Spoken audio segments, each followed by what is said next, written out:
Hello everyone, welcome back to my channel simple Chandni. আজকে বেরিয়ে পড়েছিলাম আমরা পার্লারের উদ্দেশ্যে। আর এখানে দেখো, বাড়ি থেকে বেরোতে না বেরোতেই আমরা বাড়ির সামনে একটা আম পেয়ে গেলাম। দেন ওটা নিয়েই দিদির গাড়ি সার্ভিসে দেওয়া ছিল, আনতে গিয়েছিলাম। বাট গিয়ে দেখি গাড়ি এখনও কমপ্লিট হয়ে ওঠেনি। সেই কারণে আমরা বাড়ির কিছু প্রয়োজনীয় জিনিসপত্র কিনতে গিয়েছিলাম আর আমার স্কুল ড্রেস কিনতে গিয়েছিলাম। যেহেতু আমার সোমবার থেকে স্কুল খুলবে, সেই কারণেই। ততক্ষণে তো দিদি চলে গিয়েছিল দিদির ডিটেন করাতে। আর আমি তো বসেছিলাম পাক্কা 2 ঘন্টা এখানে বসে বসে। আমার পুরো বেহাল হয়ে গিয়েছিল। আর বেরিয়েছি আমরা রাত তখন 9:30 বাজে। যদিও এখনও বাবার সিম কেনা বাকি ছিল, দোকানটা বন্ধ হয়ে যাবে কিনা সেটার জন্যই আমরা তাড়াহুড়ো করে যাচ্ছিলাম।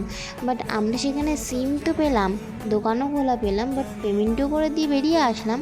কিন্তু সিম কার্ডটাই নিতে ভুলে গেছিলাম। আবার হাফ মাঝে গিয়ে আমরা ফিরে গিয়েছিলাম সিম কার্ড নিতে।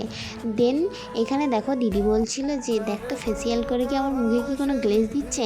আমি তো সেটা নিয়েই হেসে পাগল হয়ে যাচ্ছিলাম দুজন মিলে। তো আজকের দিনটি তো আমার এভাবেই কাটলো। যদি ভিডিওটি ভালো লেগে থাকে, like, comment, share and subscribe করতে ভুলো না কিন্তু। Thanks for watching. দেখা হচ্ছে নেক্সট কোনো মিনি ব্লগে। আজকের মতো tata, bye bye, see you.